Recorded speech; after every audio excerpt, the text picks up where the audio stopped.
Silahkan yuk. Oke, selamat siang ya kawan-kawan para pecinta dan antusias Flutter. Welcome ke meetup kelima daripada Flutter Jakarta. Dan mungkin buat kalian yang baru datang nih, tadi kita sempat ada perkenalan dari para speakernya. Cuman kalau kalian miss out, ya hari ini kita ada 3 pembicara. Yaitu pertama itu ada Mas Dani, dan kedua Mas Adit. Mereka berdua dari perusahaan Decatalis. Dan mereka akan membawakan talk pertama kita, yaitu tantangan apa aja sih mereka hadapi selama menciptakan platform digital menggunakan Flutter. Lalu nanti di talk kedua akan dibawakan oleh Mas Angga. Nah, Mas Angga ini adalah Google Developer Expert untuk Flutter. Dan untuk setiap talk ini akan berdurasi sekitar 30 menit, lalu diikuti dengan satu sesi Q&A, itu selama 5 menit. Jadi teman-teman kalau nanti ada pertanyaan, boleh disimpan dulu aja, terus di sesi Q&A ini ditanyakan. Dan mungkin kita mulai aja ya. Saya persilakan Mas Dani dan juga Mas Adit nih. Boleh di-unmute. Perkenalkan diri lagi. Oke, halo semua teman-teman. Saya Adit dari Decatalis. Seperti yang Mas Leo tadi bilang, kita sedang bangun sebuah platform untuk digital bank berbasis Flutter. Gitu. Apalagi Mas Leo? Ada lagi Ya, background-nya? Mas... Perlu background. Oke, langsung Mas Leo.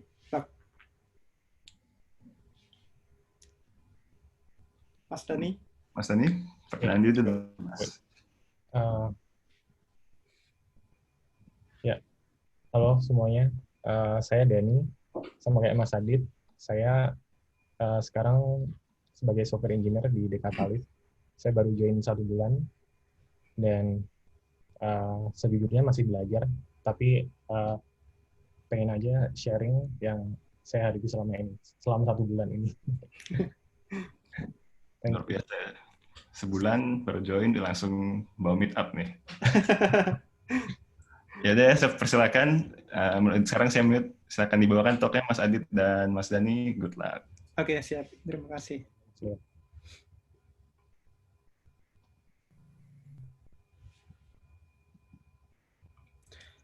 Oke, terima kasih teman-teman semua. Jadi seperti yang Mas Leo bilang tadi, kita sebenarnya pengen memberikan sedikit pandangan buat teman-teman apa yang sebenarnya kita hadapi sih pada saat kita membangun digital finance solution itu dengan menggunakan Flutter. Tentu saja mungkin akan sedikit berbeda dengan kalau misalkan kita company yang bukan bank gitu, karena kalau di bank itu kan memang ada beberapa yang jadi concern lah intinya, dan itu biasanya nanti akan ada audit dari regulator segala macam seperti itu. Oke, boleh next slide Mas Dani. Oke, jadi kalau kita bagi saat ini itu ada 3 bagian yang memang jadi ya tantangannya tuh di mana aja sih gitu. Jadi yang pertama adalah di sisi aplikasi arsitektur. Jadi kenapa ini kita pointing juga di aplikasi arsitektur? Karena dalam membangun kami ketika membangun aplikasi itu timnya ada cukup banyak orang. Terus kemudian ada beberapa squad juga. Kalau kita tidak bikin clean arsitektur dari sisi aplikasinya, maka takutnya ya nanti susah maintain segala macam. Terus kemudian poin kedua adalah terkait security. Nah, security ini memang jadi yang memang hal yang paling jadi concern terutama karena industri kita adalah di financial industry, di bank kebetulan. Nanti kita akan coba lihat yang di security itu akan seperti apa. Terus kemudian di testing sendiri, testing ini juga menjadi bagian yang menurut kami cukup penting juga. Ada unit test, kemudian nanti untuk integration testnya dari sisi QA seperti apa. Oke. Next, Mas Dini. Oke, kalau teman-teman lihat di sini, di gambar kanan ini kurang lebih adalah arsitekturnya seperti apa yang sedang kita kembangkan dalam menggunakan si Flutter itu. Jadi kalau teman-teman lihat di sini ada presentation layer, itu ada di sisi widgetnya, jadi desain, kemudian presentation layer, screen segala macam itu, terus kemudian kalau misalkan ada ada widget yang kita build sendiri, misalkan kita enhance dari existing widget Flutter, terus kita kembangkan sendiri, ini adanya di sisi widget. Terus kemudian di state-nya, tapi bukan state management, tapi misalkan ada perubahan di state di sisi widgetnya sendiri, itu juga masuk di presentation. Kemudian untuk state management-nya kita menggunakan block pattern, yaitu mungkin teman-teman yang sudah terbiasa pakai Flutter mungkin sudah mengenal block pattern itu seperti apa. Kita ngatur state management di sini, terus kemudian ini harusnya bukan OR, tapi kita menggunakan use case juga. Jadi ada use case, class juga yang terhubung ke bloknya. Terus ada si entities, di domain part-nya ini ada entity-nya yang misalkan kalau ternyata ada perubahan data segala macam dan itu akan mempengaruhi si widget, maka data-data yang diambil dari belakang itu akan ditransform melalui si entity object ini. Terus di bagian infrastruktur ada repository, ini adalah fungsinya yang untuk menuju ke data source-nya. Jadi kalau aplikasi kita ada 2 data source yang kita pakai, remote data source sudah jelas itu back-end-nya, tapi kita menyimpan juga beberapa data-data di local data source. Jadi biasanya sih data yang tidak bersifat transaksional, jadi tidak misalkan data kontak, kalau kita misalkan ingin menambahkan, kita mau bayar telepon, terus kita mau nambahin si nomor telepon tujuannya mana sih gitu, atau kita mau nyimpen data-data dari transaksi, misalkan di history transaksi, itu juga masuk ke local data source. Oke, kita akan coba lihat satu-satu dari aplikasi arsitektur ini mungkin. Boleh balik dulu sebentar, Mas Dani. Mungkin untuk mungkin teman-teman pengen tahu ini sebenarnya alurnya gimana sih, ngobrol dari satu part ke part yang lain gitu. Jadi contohnya misalkan nih saya mau melakukan mau mengambil data transaksi, misalkan contohnya ya, mengambil data transaksi. Berarti dari sisi widget dia akan menjalankan event tertentu yang itu akan masuk ke blok. Kemudian si blok itu dia akan membaca sebenarnya ini use case-nya apa sih? Dia si user tadi mau ngapain sih? Oh, user tadi itu mau ngambil data transaksi, kemudian dia akan ngobrol ke use case standar, kemudian dia akan mengkonstruk objek request tadi, payload request-nya diarahkan ke repository. Kemudian dari sisi repository si repository akan mengkonstruksi, mentransform objek request, payload request-nya tadi sesuai dengan payload request API-nya. Jadi di sini ada data transfer object juga untuk ke remote data source. Nanti kalau misalkan dapat data balikan dari remote data source, sama dia akan balik melalui repository use case, kemudian di use case kita akan konstruk sesuai dengan apa yang dibutuhkan oleh si widgetnya itu sendiri. Jadi misalkan di widgetnya tuh kepengennya yang ditampilin tuh datanya ada perubahan data, ada transformasi data yang ditambahkan di sisi yang lain, maka ini akan dihandle di sisi use case. Kemudian masuk ke bloknya lagi, bloknya akan men-trigger state. Jadi kalau pengen nampilin transaction history itu nanti tampilannya kayak gini gitu. Nanti si state-nya itu yang akan ngobrol lagi ke widgetnya. Baru masuk ke widgetnya. Terus ditampil. Oke, mungkin sekilas untuk alurnya seperti itu. Boleh next-nya Mas Dani. Oke, mungkin teman-teman yang sudah pernah belajar Flutter mungkin udah pernah dengar ada block pattern seperti ini. Jadi kenapa sih kita memutuskan untuk menggunakan block pattern? Ya selain karena memang itu udah jadi kayak standar lah ya block pattern ya di Flutter ya.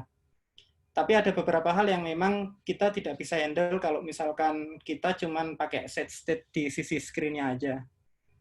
Karena kalau kita pakai set state di sisi screen, maka ada beberapa hal yang contohnya misalkan kita tidak bisa memisahkan logic bisnis dengan logic yang ada di interface-nya seperti itu. Jadi poin-poinnya adalah yang pertama karena fungsinya untuk manage state udah pasti. Terus kemudian kalau kita pakai set state aja, tentu saja mungkin kita tidak bisa misahin si business logic dengan di sisi user interface-nya itu.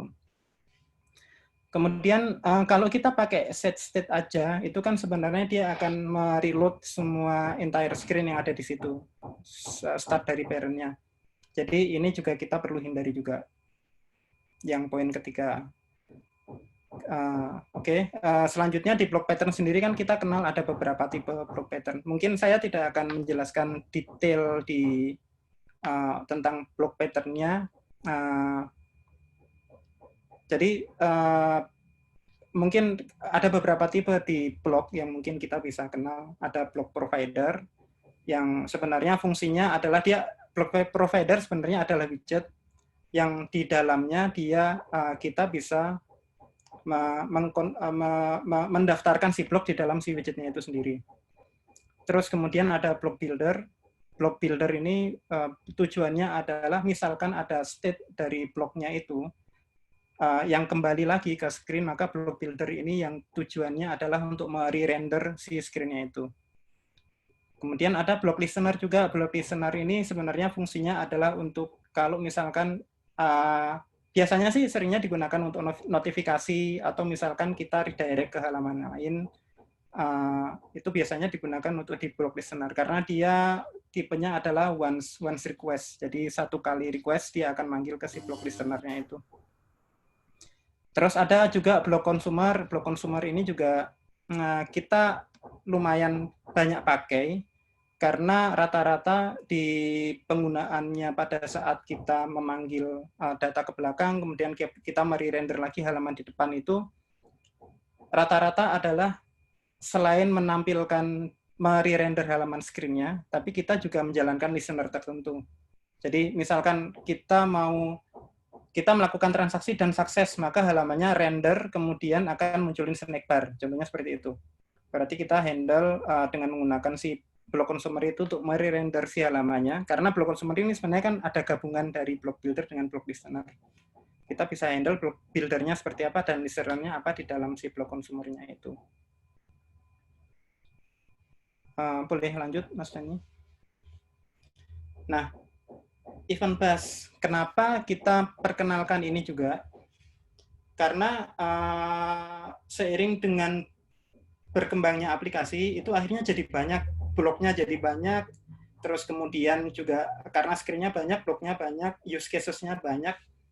Ada beberapa use case yang mengharuskan kadang kita men-trigger satu blok, tapi itu pengen menjalanin blok yang lain gitu.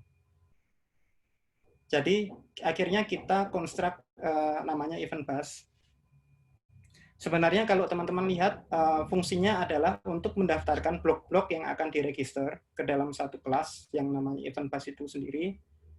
Kemudian kalau misalkan ada blok yang pengen ngobrol dari ke blok yang lain, maka dia bisa mengemit blok yang sudah terdaftar di event bus itu sendiri. Kalau di tempat kita use case-nya adalah contohnya misalkan ada perubahan data di back-end. Misalkan ada perubahan data di back-end yang perubahan data nanti itu akan dikonsum sebagai perubahan data yang ada di front-end. Jadi ada messaging yang kita subscribe dari si messaging service yang ke back-end-nya. Kemudian si data itu pengen kita lakukan action di dalamnya. Yang ada, sedangkan business logic kan sebenarnya kita sudah bikin. Beberapa kan business logicnya sudah kita bikin di dalam, ada di blok 1, blok 2, misalkan ada blok 3, blok 4. Nah, kita pengen menjalankan, misalkan ada perubahan data dari message yang dikonsum itu, kita pengen semuanya itu berpengaruh ke beberapa blok sekaligus, misalkan. Contohnya seperti itu. Jadi dengan event bus ini kita dengan satu trigger kita bisa akan menjalankan logik yang ada di masing-masing blok, di masing-masingnya itu. Dengan menggunakan emit ini sudah cukup untuk menjalankan fungsi bisnis yang ada di masing-masing bloknya itu. Oke, boleh lanjut Mas Ani. Oke, Mas Ani boleh dilanjutkan untuk yang ini? Sorry, halo. Oke, kalau teman-teman mungkin lihat tadi dari halaman yang gambar arsitektur tadi kan ada kenapa sih kita nyimpen local persistent storage juga? Karena sebenarnya kita pengen aplikasi itu untuk beberapa fitur yang bisa jalan cepat, yang bisa secara speed mungkin bisa dicepetin gitu. Kita pengen mengadopsi seperti itu. Dan tentunya yang mungkin tidak yang aman lah buat sisi security-nya.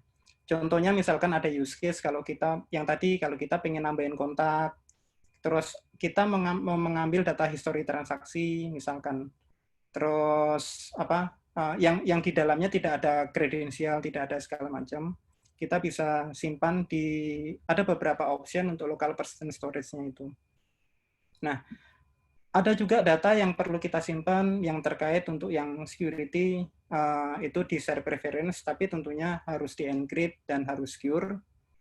Tapi ada juga data yang memang sebenarnya kalau di sisi kita semuanya di-encrypt datanya, jadi harus secure. Tapi ada juga beberapa data yang kita simpan kalau kita menggunakan Hive. Jadi Hive itu sendiri NoSQL, jadi bukan RDBMS di sisi database-nya, berbeda dengan SQLite. Jadi dia lebih kayak ya seperti NoSQL, kayak MongoDB lah intinya. Jadi kita nyimpen data di dalam local storage di dalam Hive. Kenapa kita milih Hive untuk nyimpen datanya? Karena kita pernah lakukan komparasi dan Hive itu secara speed dia lebih cepat daripada kalau kita menggunakan SQLite. Cuman mungkin kekurangannya karena dia bukan RDBMS, jadi untuk melakukan query terhadap datanya itu memang tidak semudah select from where segala macam seperti itu. Cuman kalau yang saya baca sih di versi selanjutnya di Hive dia akan provide yang seperti itu juga. Nah, kalau teman-teman di sini lihat ada beberapa ada beberapa tipe-tipe jenis persistent storage yang mungkin nanti misalkan teman-teman ngebangun aplikasi dengan ada kebutuhan untuk menaruh aplikasi di local storage, itu mungkin bisa jadi pertimbangan di masing-masing teman-teman. Kalau misalkan teman-teman butuh untuk yang RDBMS segala macam, mungkin bisa menggunakan SQLite atau Moore. Moore ini sebenarnya dibangunnya di atasnya SQLite-nya itu sendiri. Atau kalau misalkan data-data yang sifatnya bisa pakai NoSQL yang nggak butuh RDBMS segala macam, nggak butuh transaksional data lah intinya, itu bisa ada option pakai Hive atau Symbass juga. Tapi kalau yang simple, data yang mungkin sederhana, yang cuma key value sederhana, teman-teman mungkin bisa taruh di share preference atau di chain, di optionnya seperti itu. Oh ya. Dia. Oke. Next, Mas Dani. Oke, boleh dilanjut, Mas Dani. Thank you, Mas Adit. Topik selanjutnya, mungkin ini terkait sedikit dengan arsitektur ya, lebih ke strategi untuk maintain aplikasinya. Kenapa kita memasukkan dependency injection di sini? Karena untuk skala yang besar, mungkin kita butuh sesuatu untuk manage objek-objek yang kita buat di Dart, di kode kita. Mungkin kalau teman-teman di sini ada yang software engineer, yang saya harap kebanyakan di sini software engineer tahu ya, ada prinsip yang namanya solid. Nah itu huruf terakhir D itu adalah dependency inversion, yang mirip-mirip dengan dependency injection sih. Nah di sini gunanya buat apa? Mungkin kalau aplikasi kita kecil, kita nggak butuh ini, karena kita tinggal instansiasi aja objek-objek yang kita bikin tanpa harus mikirin ribetnya kayak gimana. Namun seiring gedenya aplikasi kita, skalanya lebih gede, maka ini penting banget. Nah, tantangannya kalau di Dart, karena kita dari backend ya, mungkin lebih banyak framework yang lebih mature untuk dependency injection ini. Misalnya kalau dari bahasa yang berbasis JVM ada Spring ya di Java. Nah, kekurangannya dari Dart ini adalah karena di sisi bahasanya sendiri, di core language-nya sendiri itu reflection-nya masih unstable. Itu ada library namanya Dart Mirrors. Ini belum bisa pakai runtime injection. Makanya di sini kebanyakan library-nya atau semuanya ya malah injeksinya dalam compile time. Nah, opsi-opsi yang kita punya adalah salah satunya Getit.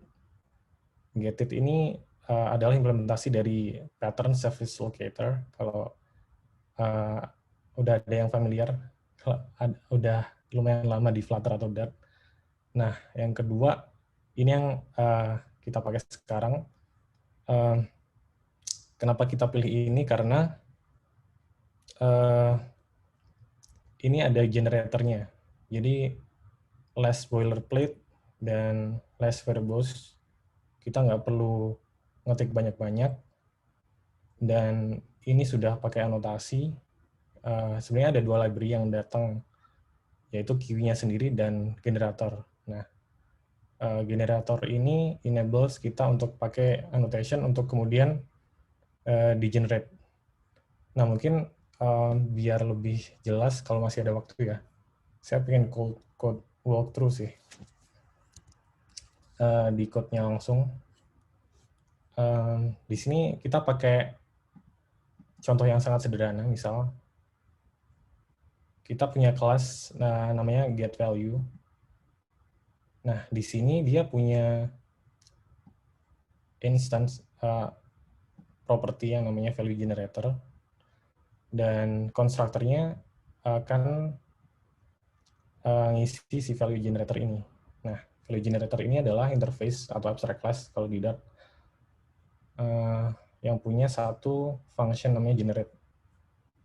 Nah, misalkan kita punya implementasi satu namanya random value generator. Nah, ini bakal nge-return word pair yang secara random. Ini salah satu tutorial dari Flutter juga sih, kalau kalian pernah nyoba. Nah, di widgetnya sendiri, kita kalau mau instansiasi si get value ini, mungkin kayak gini ya. Kalau kita mau nginjek si get value-nya ini dengan random value generator, mungkin contoh dari sini belum kelihatan gimana benefit-nya dari dependency injection. Tapi for the sake of demo, saya coba aja. Nah, dengan Kiwi ini, kita cukup bikin kelas baru. Nah, kita bisa bikin seperti ini. Kita injek aja di sini. Get value ini dengan apa. Dan value generator ini, interface-nya akan kita injek implementasinya dengan apa. Jadi, di Kiwi container ini akan resolve sendiri si get value ini akan mendapatkan random value generator. Nah, di sini udah ada komennya buat generate dari Flutter Kiwi generator. Kalau kita jalanin,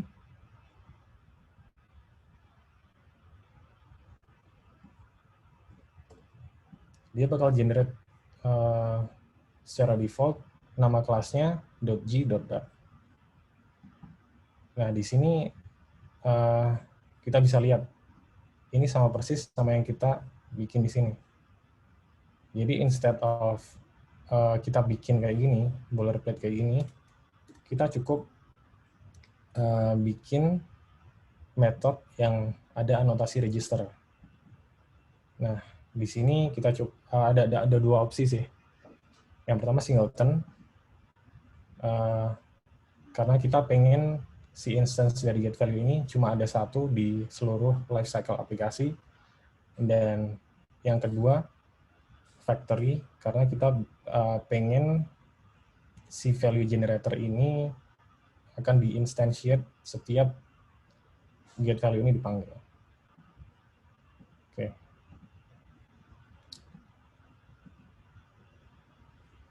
Mungkin kalau kita run,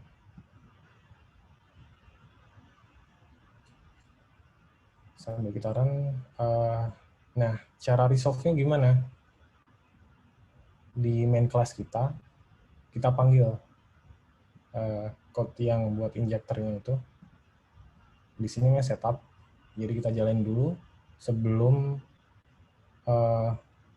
kita jalanin widget-widgetnya. Jadi pertama kali kita setup dulu.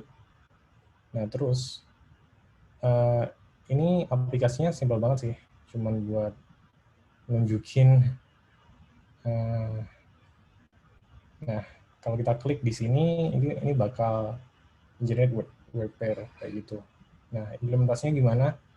Buat resolve dependency, di sini instead of kita langsung panggil kayak gini, kita bisa panggil instance dari injektornya itu buat resolve. Tipenya apa? Tipenya kita kasih di sini, get value. Nah, otomatis dia akan nyari di kontainernya. Get value ini punya dependensi apa aja. Nah, ketemulah random value generator.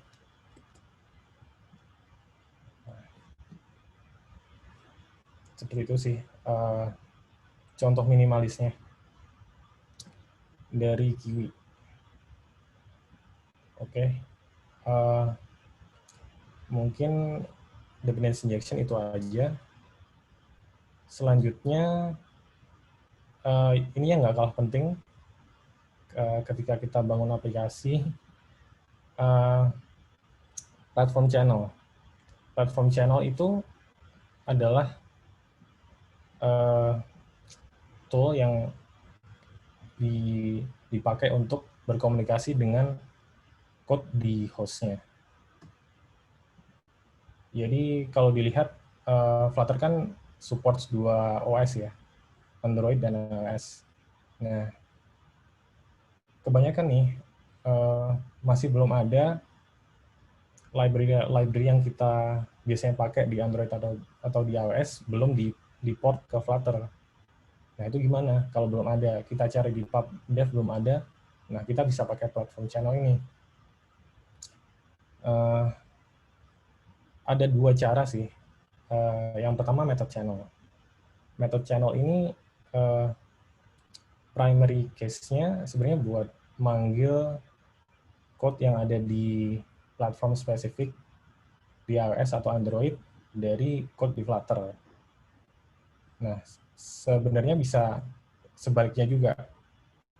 Nah, ini sebenarnya cara kerjanya mirip RPC. Jadi, kita panggil nama metodenya yang ada di, misal di Android, di Java atau Kotlin, kita define nama metodenya, dan kita panggil dari code di Dart. Gitu ya, di iOS, kita define di Swift atau Objective-C, kita panggil juga di Flutter app-nya, di Dart-nya. Nah, cara kedua adalah lewat event channel. Event channel ini sebenarnya lebih ke komunikasi dari host-nya ke Flutter app-nya. Jadi lebih ke stream. Kalau method channel tadi itu lebih ke RPC, manggil method. Event channel itu lebih ke listener ya. Jadi ada event tertentu di host, kita bisa listen di Flutter app-nya. Nah, salah satu case-nya yang kita belum bisa dapat di pubdev itu adalah Android Lifecycle ya. Saya nggak tahu sekarang, tapi dulu saya coba itu belum ada cara bedain tombol back atau tombol home button di Android. Jadi gimana sih bedain tombol back atau tombol home di Android tuh? Nah, itu salah satu case-nya. Kemudian kita coba code walkthrough lagi ya. Oke. Nah, pertama-tama ini buat demo saya bikin buat ngambil level baterai sih. Jadi pertama-tama kita bikin method channelnya. Kita namain dulu. Ini harus unik di satu aplikasi ya. Misal baterai, kemudian, nah ini pengennya sih simple banget kayak tadi, ada satu button yang ketika dipencet bakal muncul level baterainya. Coba sambil di run aja.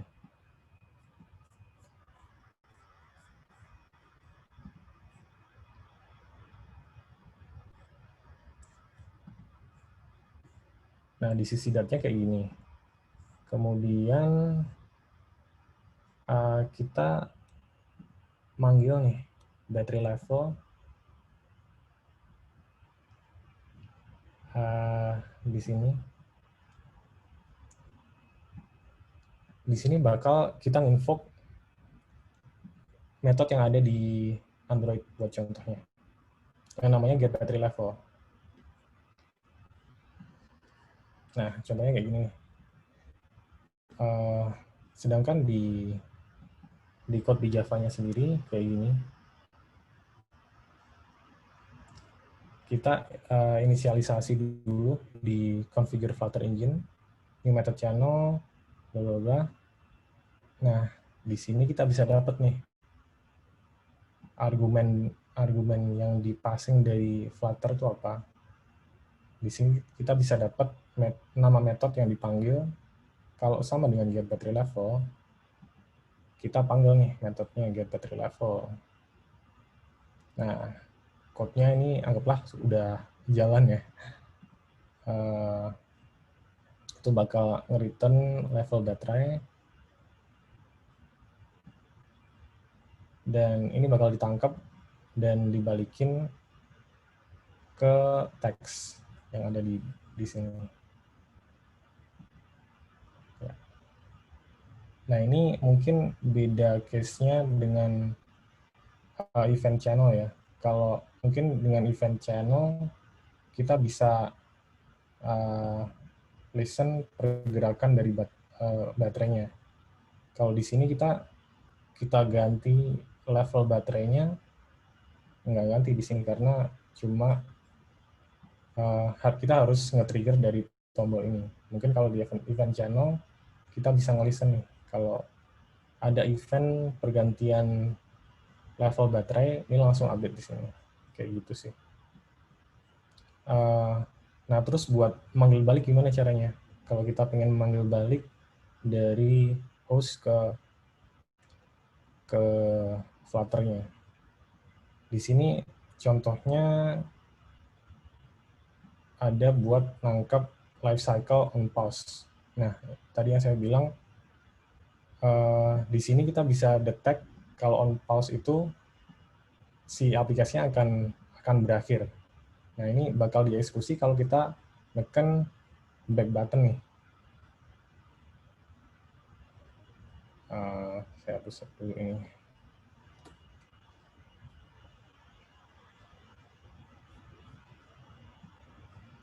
Nah, di sini kita panggil super methodnya, dan sama dengan komunikasi Flutter ke host, bedanya di sini kita harus manggil ini, get Flutter engine, executor bla bla.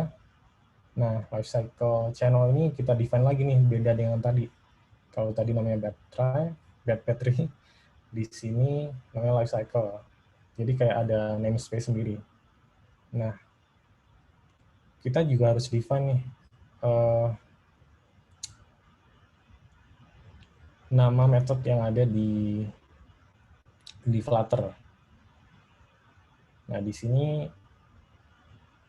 kita punya metode namanya platform call handler yang akan dipakai di sini. Jadi kita panggil set method call handler, dan itu bakal diinvoke ketika on pause, lifecycle on pause ini dijalankan. Gitu. Kita coba dulu. Jadi harusnya kalau ada on pause, kemudian Is finishing yang berarti aplikasi yang akan mati, dia bakal nge-print ini.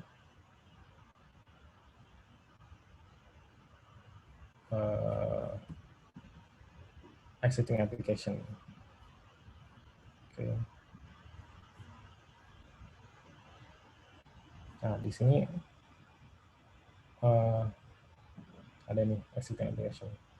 Nah, ini hubungannya apa dengan tantangan di solusi digital financial? Kadang-kadang kita butuh, bukan kadang-kadang ya, dari otoritas seperti OJK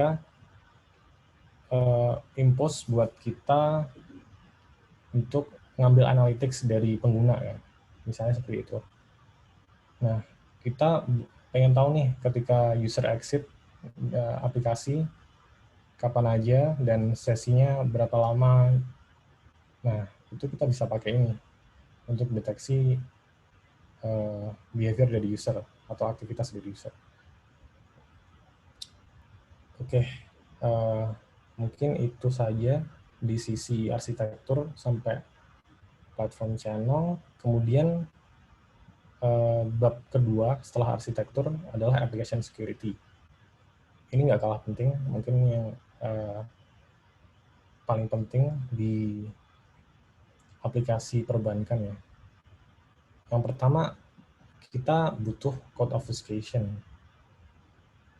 Ini tuh apa sih obfuscation? Simpelnya ini ngacak code kita lah. Jadi kita pengen kan ketika kita publish APK atau di iOS apa ya namanya? Kalau di Android APK lah. Ini kalau ada hacker yang iseng-iseng itu di ekstrak APK-nya, kita nggak pengen si hacker ini tahu code kita kayak apa. Nah, di Flutter sendiri udah nyediain sih. Ini komennya. Dan sebenarnya ini ada caveat-nya. Yaitu karena semua variabel di code kita diacak, jadi kalau misal ada code yang kayak gini, yang bandingin tipe dengan string, itu bakal gagal karena misal nama kelasnya foo kayak gini, ketika udah di obfuscate, itu udah ganti ini. Jadi ini bakal ganti. Oke. Yang kedua ada root device detection. Ini juga penting karena kita nggak mau pengguna pakai mock location kan, dan kita nggak mau aplikasi kita dipakai di pengguna yang HP-nya nggak bener gitu, bisa di jailbreak atau di root dan menghindari kemungkinan yang aneh-aneh. Nah, kita bisa pakai method channel tadi buat ini untuk manggil di masing-masing implementation-nya di hostnya. Ada rootbeer di Android dan ada jailbreak detection di iOS. Kayak gitu.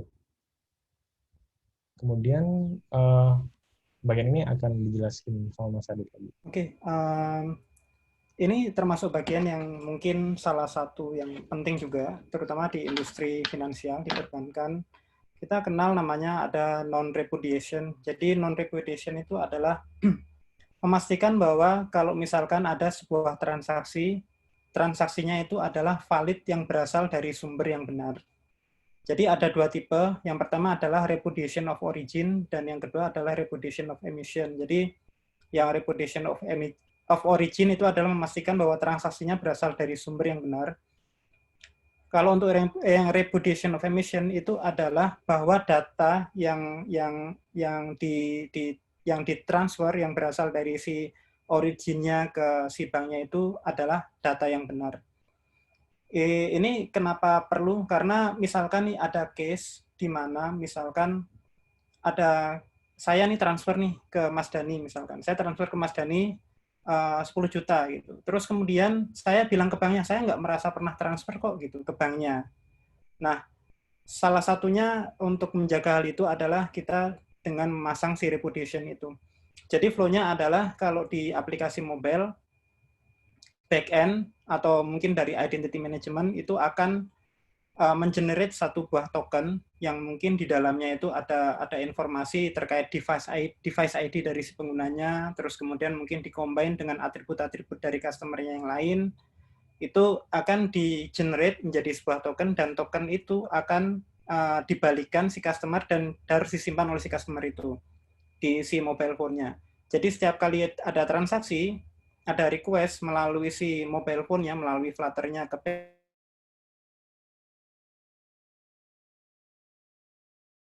kemudian dikonfirmasi di sisi backend-nya.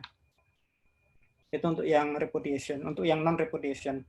Kemudian data enkripsi. Kenapa ini penting? Karena yang balik lagi tadi, kita ada simpan beberapa data di dalam local storage, di local storage-nya di handphone.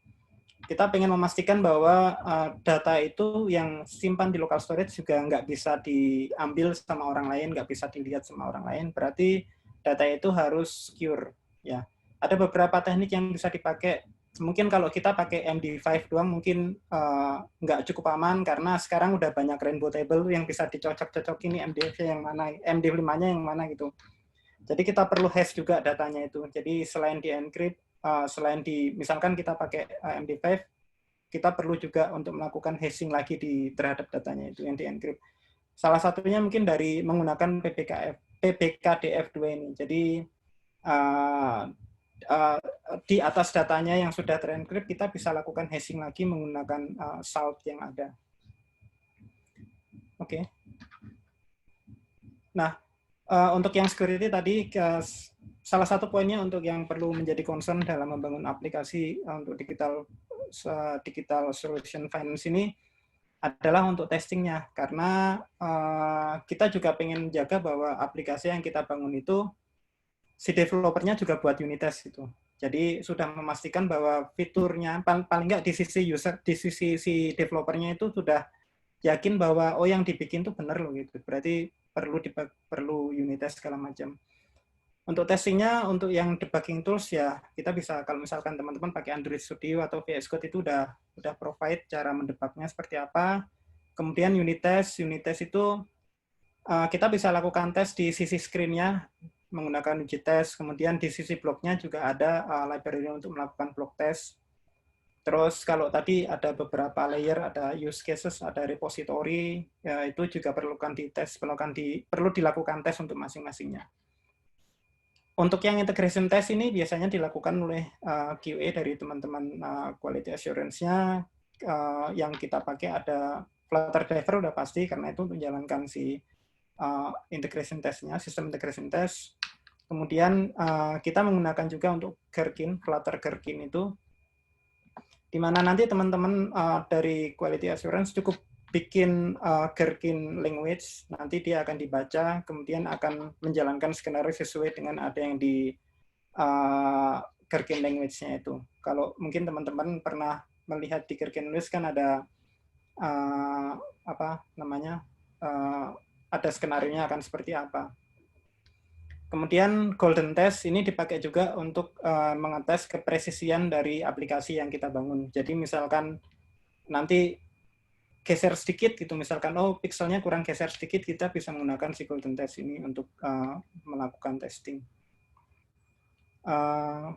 Oke. Mungkin dari kami sama Mas Isdaniar cukup segini.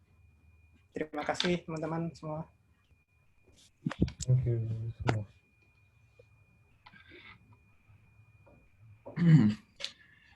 Oke, terima kasih banget untuk talk-nya tadi Mas Dani dan Mas Adit.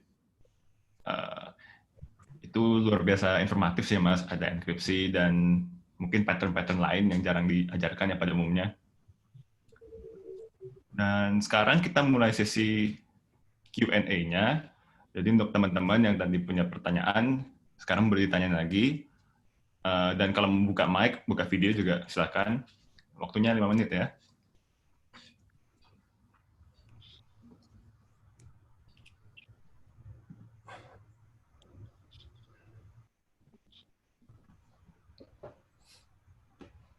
Mas Soib mungkin mau nanya?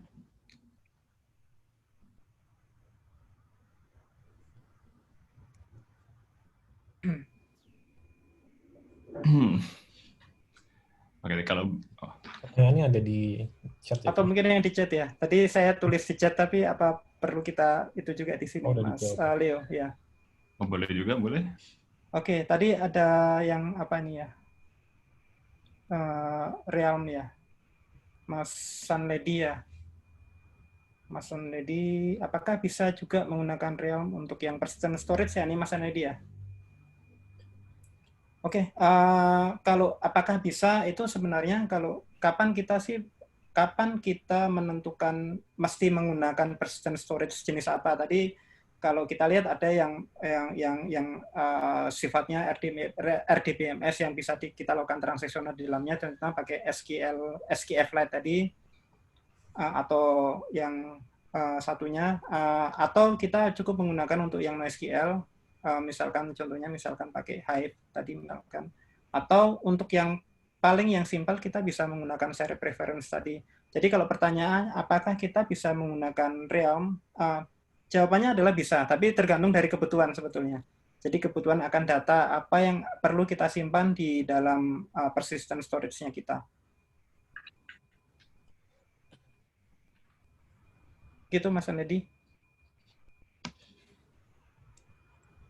Oke, kemudian ada juga pertanyaan dari Mas Boy, kenapa menggunakan blok untuk state management, kenapa tidak pakai yang lain seperti GetX gitu. Jadi pertimbangan kami awalnya adalah menggunakan blok, terutama untuk spiriting of concern tadi, jadi kita memisahkan bisnis logiknya benar-benar dari si presentation layer-nya itu, supaya mudah di-maintain. Kami mungkin terus terang saya belum pernah lihat sih kalau GetX behavior-nya akan seperti apa. Tapi kalau misalkan itu lebih bagus, mungkin next-nya kita bisa coba untuk adopt juga.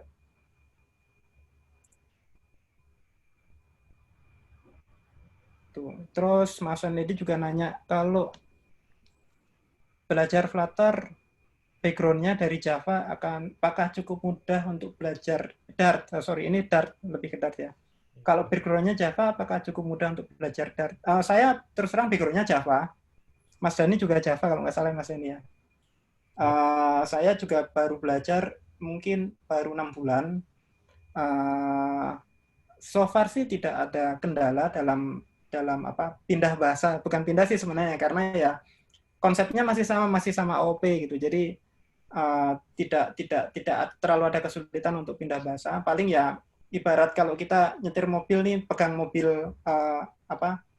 mobil misalkan Kijang gitu, terus dipegangin mobil Isuzu, ya setirnya masih sama, paling beda-beda tombol dikit lah. Jadi masih nggak ada masalah sih harusnya Mas Yanidi untuk pindah, selama masih sama-sama OOP lah. Jadi akan lebih gampang lah kalau masih sama-sama OOP, kalau paradigmnya masih sama. Yang terakhir kali ini dari ada double encryption. Oke, dari Mudita, dari Mas atau Mbak Mudita, ada double encryption. Apakah pengaruh ke performance kalau double encryption? Oke, kalau performance sedikit banyak pasti akan berpengaruh, Mbak. Jadi Mbak atau Mas ya, maaf. Pasti akan berpengaruh karena ya kalau dari cycle development-nya juga pasti Mas Mudita. Oke. Dari kalau kita dari line code per code-nya juga pasti kan ada penambahan, dan pasti ada, kalau di benchmark ya pasti ada perlambatan lah, sedikit perlambatan lah kalau ada di enkripsi. Tapi balik lagi kalau dari sisi keamanannya seperti apa. Jadi kita tidak bisa juga untuk ngejar cepat doang, tapi kita mengkesampingkan security, karena terutama untuk industri keuangan yang paling nomor satu adalah security. Karena security itu kalau sekali misalkan kami di bank, sekali kami sudah tidak dipercaya lah kasarnya, misalkan sekali aplikasinya kena masalah atau apa dan tidak dipercaya karena masalah security, itu pengaruhnya akan sangat besar sekali. Masih bisa diterima kalau kita sedikit lebih lambat misalkan ya, tapi lebih aman. Terus apakah menggunakan HTTPS untuk komunikasinya? Ya betul, kita pakai. kalau secara infrastruktur sebenarnya ada apa namanya, security managementnya yang paling depan lah sebelum kita masuk ke load balancer, sebelum masuk ke backend. Jadi komunikasi ke Flutter-nya itu, komunikasi dari klien ke backend, dari Flutter-nya ke backend itu nggak langsung direct ke services-nya, tapi melalui beberapa bagian. Ada security managementnya, kemudian ada apa load balancer-nya segala macam, baru masuk ke backend-nya. Kalau di Flutter itu susah ya untuk menjalankan, dari Mas Boy lagi, menjalankan proses on background. Contohnya mengambil data GPS terkini dari user. Di case kita kebetulan belum ada, Mas, ya, untuk mengambil data GPS. Saya belum bisa menjawab. Mas Dani mungkin bisa menjawab, Mas Dani. Kita lagi ini juga sih, POC buat itu. Oke, untuk yang GPS itu ya, Mas Dani ya. Ya, dan sebenarnya buat lokasi user itu nggak cuma dari GPS aja, dari IP yang kita dari IP device kita itu bisa dapat juga, dan kayaknya kalau dapat lokasi user itu nggak perlu sampai ke background ya, jadi cuman pas aplikasinya aktif aja itu udah cukup sih. Nah, dan itu di kita sebenarnya buat kebutuhan analytics. Jadi misal user ini sekarang lagi ada di mana pas login, pas aktivitas ini gitu. Itu juga dibutuhkan dari compliance sebenarnya. Yeah. Dan betul. Itu harus sebenarnya di Android atau iOS kan ada ini ya, ada prompt buat, setuju nggak sih buat aplikasi ini buat ngelacak GPS kayak gitu. Tapi buat sampai ke background kita belum pakai itu. Iya. Oke, kemudian ada lagi, bisakah Flutter menghandle background service? Ini mungkin sudah dijawab Mas Angga ya, Mas Angga, ada work manager yang untuk mungkin bisa handle background service-nya. Kemudian untuk penggunaan blok, apakah satu blok hanya untuk mengatur satu state screen saja, ataukah penggunanya bisa berdasarkan service tertentu? Misalkan widget yang merepresentasikan satu screen bisa terdapat banyak blok sekaligus. Bisa, Mas. Jawabannya adalah bisa. Terus apakah satu blok untuk mengatur satu state screen saja? Tidak juga. Jadi kita bisa pasang untuk yang di tempat yang lain, screen yang lain. Terus apakah satu screen hanya satu blok? Tidak juga. Apakah satu screen tidak hanya satu blok? Karena kita bisa implementasi juga satu screen, tapi ada beberapa tersambung ke dalam beberapa blok. Kalau misalkan teman-teman mungkin pernah multi-block provider, itu juga misalkan kita handle providernya menggunakan multi-block provider itu untuk handle beberapa blok sekaligus. Mas, ya. Mungkin saya mau tambahin ke pertanyaan tadi. Kan dikatakan mungkin dalam satu halaman bisa punya banyak blok nih. Betul. Apakah ini use case yang tepat untuk event bus yang tadi ditanyakan di awal? Yang dijelaskan maksudnya? Event busnya bukan sih. Jadi peruntakannya mungkin sedikit berbeda sih Mas Elo ya. Karena kalau event bus tadi sebenarnya, misalkan nih, kalau saya ambil contoh tadi, misalkan aplikasi kita sedang mengkonsum data dari backend, kebetulan di kami juga ada, jadi ada messaging di tengah-tengah antara si Flutter dengan backend, tapi si Flutter-nya modelnya hanya mensubscribe bisa jadi. Jadi pub-nya dari si backend, sub-nya adalah si Flutter, itu di-handle lewat natifnya kita, terus kemudian akan manggil ke Flutter-nya. Itu kadang ada data yang itu langsung bisa berpengaruh ke beberapa blok sekaligus. Misalkan ada perubahan data di backend dan itu mempengaruhi apa yang ada di sisi front end, dan itu berpengaruh kepada si data yang di front end. Terus apakah blok yang berpengaruh itu cuma satu blok? Kadang belum tentu. Kadang dia bisa mempengaruhi blok A doang gitu, atau blok B doang, atau dia bisa even mempengaruhi blok A dan blok B. Sedangkan untuk yang ke use cases dan ke repository segala macam, ke use case terutama business logic kan kita taruhnya di blok, karena use case sebenarnya di use case.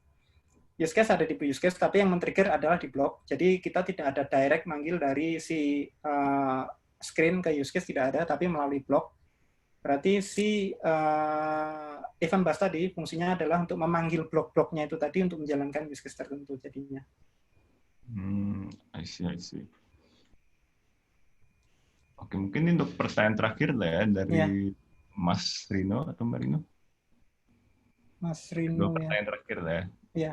Apakah Flutter punya minimum recommendation bisa jalan optimal? Misal dia minimal harus jalan di atas Android 4.4 ya.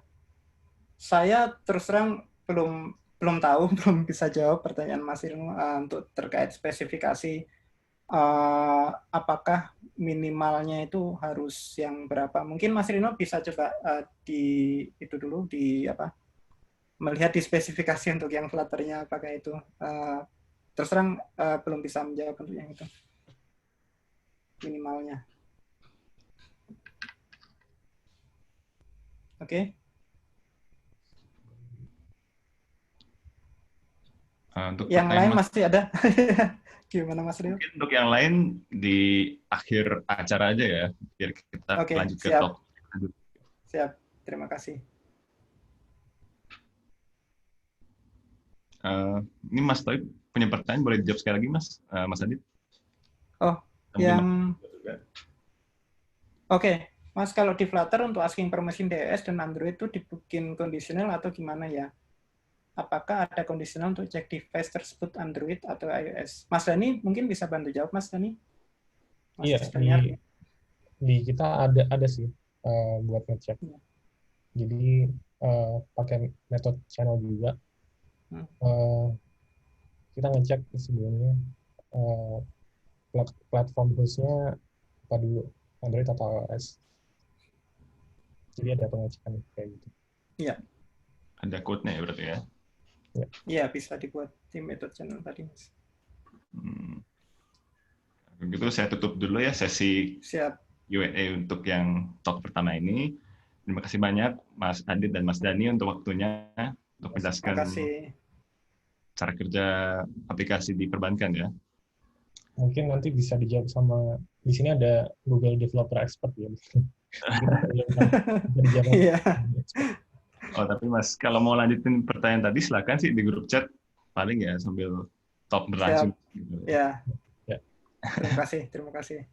Oke, kalau gitu saya persilakan untuk pembicara selanjutnya, Mas Angga. Oke, terima kasih Mas Leo. Saya langsung share screen ya. Bentar Mas, sebelum kita mulai, saya tanya. Ya.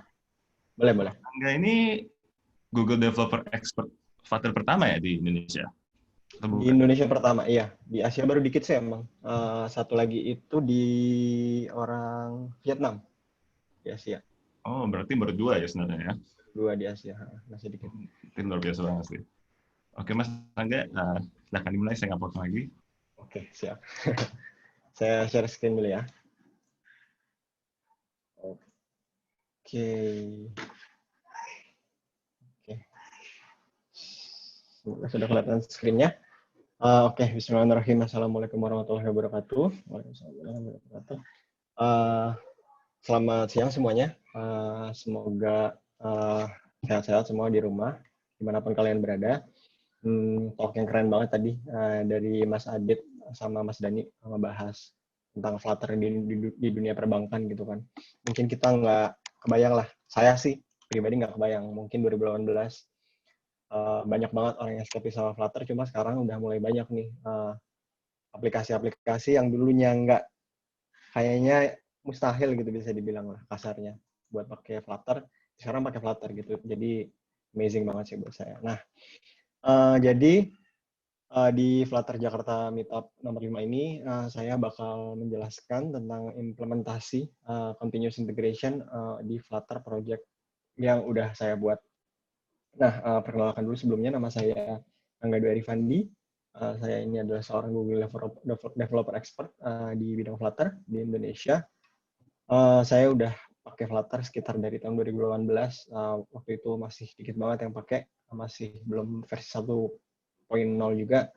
masih dikit banget library orang-orang masih senangnya di native atau React Native. Saya coba mulai percayalah sama Flutter dari saat itu, dan alhamdulillah sekarang terbayarkan lah semuanya. Jadi sekarang udah investasinya udah terbayar, alhamdulillah. Selanjutnya pengalaman saya itu meliputi di Android Native. Saya tuh mulai belajar Android Native di sekitar tahun 2014. Habis itu lumayan lama di Native, habis itu mulai belajar Flutter di 2018. Terus saya juga belajar lah dikit-dikit tentang Python sama Django juga pakai beberapa kali di professional aja. Terus ini sosial media saya ada GitHub. Saya suka taruh open source project, simple-simple aja. Contoh-contoh, example yang semoga aja bisa ngebantu lah orang-orang. Terus saya suka nulis juga di Medium. Medium saya ada di sini juga. Terus di Twitter ini isinya cuma ngomong-ngomong nggak jelas aja sih. Terus di paling bawah itu ada email saya. Ini saya open emailnya kalau emang ada yang mau nanya tentang Flutter atau tentang programming secara umum, silakan banget. Saya insya Allah bakal usahain selalu untuk jawab. Oke, pertama kita mulai dari problemnya dulu, permasalahannya. Quality of mobile apps. Kualitas dari mobile apps ini kan harus banget terjaga, apalagi di masa-masa sekarang ini, di mana banyak banget company-company yang rely sama aplikasi mobile itu. Bisnisnya tuh ya aplikasi mobile itu sendiri. Kita contoh ambil 3 yang paling gede deh ya, yang sistem bisnisnya itu semua benar-benar terfokus sama mobile apps. Contohnya Grab, Gojek, sama OVO. Grab, Gojek, sama OVO kan benar-benar semuanya tuh di mobile apps. Mulai dari request-nya segala macam, mau pesan ini itu, mau bayar, mau verifikasi, semuanya di mobile apps. Nah, kalau satu perusahaan benar-benar rely sama satu produk yaitu mobile apps ini, berarti mobile apps ini secara nggak langsung bisa dibilang nggak boleh break, nggak boleh rusak. Kenapa? Kalau rusak, ya bisnisnya hancur. Ya, sesimpel itu sih sebenarnya. Maka dari itu ada masalah nih yang timbul ketika zaman sekarang perusahaan-perusahaan udah mulai rely sama mobile apps, bergantung sama mobile apps, yaitu ini, adanya app crash. Mungkin di device-device tertentu, di OS-OS tertentu, atau mungkin aplikasinya ada bug di sana-sini. Buttonnya kita pencet, itu nggak bisa dipencet. Terus, let's say, misalnya saldo kita di satu aplikasi nggak terupdate. Kayak gitu-gitu kan bikin, jujur aja lah, sebagai customer pasti kita ngerasa kayak kesel gitu kan. Nggak reliable lah aplikasinya. Mungkin kita, kayak tadi yang Mas Adit bilang, rasa kepercayaan kita terhadap perusahaan tersebut, misalnya kita udah naruh uang di situ atau apa, itu bakal turun sedikit demi sedikit kayak gitu. Nah, maka dari itu ini harus di solve. Jadi orang-orang pada customer ini pada bingung gitu, maksudnya kenapa aplikasi yang bagus bisa kayak gini, bisa tiba-tiba crash, bisa tiba-tiba ada bug yang harusnya nggak ada di aplikasi segede itu, seperti itu. Nah, ini menimbulkan suatu challenge lah buat para programmer, yaitu buat maintain quality aplikasinya mereka. Gimana quality aplikasi mereka itu nggak boleh turun. Dari pertama dirilis, setahun kemudian, 2 tahun kemudian, kalau bisa seterusnya sampai perusahaannya nggak ada lagi gitu. Saking emang benar-benar harus terjaga terus kualitasnya. Nah, tapi challenge-nya apa aja sih yang dihadapin sebagai seorang developer untuk maintain si quality dari aplikasi ini, kayak gitu. Oke, challenge ini ada beberapa yang udah saya compile berdasarkan pengalaman saya sendiri. Mungkin ada yang nggak termasuk di sini. Cuma ini yang mungkin yang paling umumnya. Yang pertama, itu fitur terus bertambah atau terus berubah. Let's say pertama kita cuma ada, let's say di aplikasi yang ride hailing gitu lah, kayak Gojek, Grab. Pertama mungkin cuma ada motor, mobil. Terus 2 bulan kemudian orang bisnis mikir, wah kayaknya ditambah bisa pesan makanan, itu nambah lagi. Habis itu bisa pesan kurir, itu nambah lagi fitur. Atau kalau nggak fiturnya nambah, bisa juga fiturnya berubah. Jadi misalnya awalnya paling mudah mungkin paling sering itu dari tampilannya. Tampilannya pertama begini, pas awal jadi. Terus setelah beberapa bulan kemudian ngerasa, oh kayaknya ini nggak terlalu friendly buat sebuah segmen customer atau seperti apa, terus diubah lagi. Ini kan jadi menambah beban di sisi programmernya. Maksudnya apa? Maksudnya fitur yang udah ada, berarti jangan sampai karena fiturnya nambah, atau fiturnya kita ubah, misalnya tampilannya kita ubah, itu fitur yang lama, fitur yang tadinya nggak apa-apa malah jadi kenapa-kenapa gitu. Jangan sampai kita kenalin yang namanya regression, atau tadi fitur yang tadinya nggak apa-apa malah jadi kenapa-kenapa. Nah, yang kedua, challenge-nya itu kodenya di-maintain sama multiple engineers across teams. Jadi let's say pas saya punya perusahaan misalnya, perusahaannya baru jadi, yang ngoding misalnya baru 2 orang, saya sama teman saya. Itu komunikasinya gampang, ya ada apa-apa saya tinggal komunikasi ke teman saya. Cuma ini kan nggak bisa gini terus. Kalau misalnya udah segede perusahaan-perusahaan unicorn itu, nggak bisa engineer-nya cuma sedikit, cuma let's say cuma 2 orang, 3 orang. Pasti ada kebutuhan at least misalnya 10 orang let's say. Nah 10 orang ini kan berarti komunikasinya harus bisa dibikin sedemikian hingga semua kode-kode yang saling berkaitan itu, misalnya satu cuma megang autentikasi, yang lain megang payment, satu lagi megang let's say bagian riding-nya aja atau gimana navigasinya misalnya, itu jangan sampai ada yang miskomunikasi sehingga salah satu bagian ada yang crash nih. Nanti ujung-ujungnya bisa imbas ke bisnis lagi seperti yang tadi saya bilang. Nah ini challenge juga.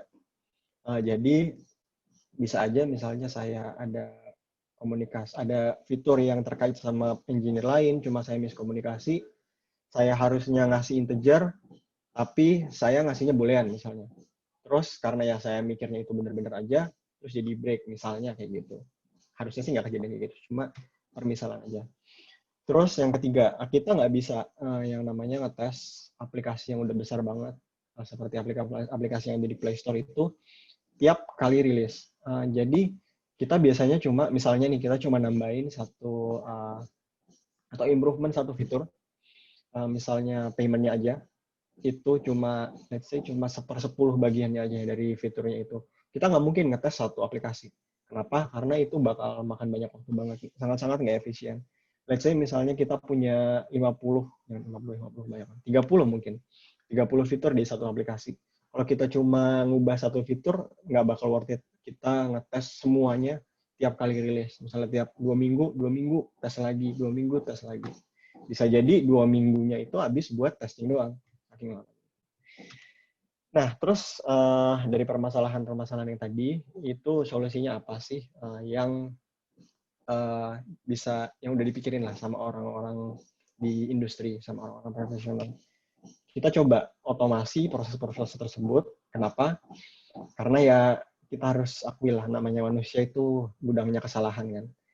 Kita mungkin bahkan yang profesional yang berpengalaman sekalipun, pasti ada aja namanya manusia lagi capek lah, lagi berantem sama pacar lah atau gimana, terus tiba-tiba pas lagi ngetes kelewat, terus ujung-ujungnya tadi crash di user, ada bug di user.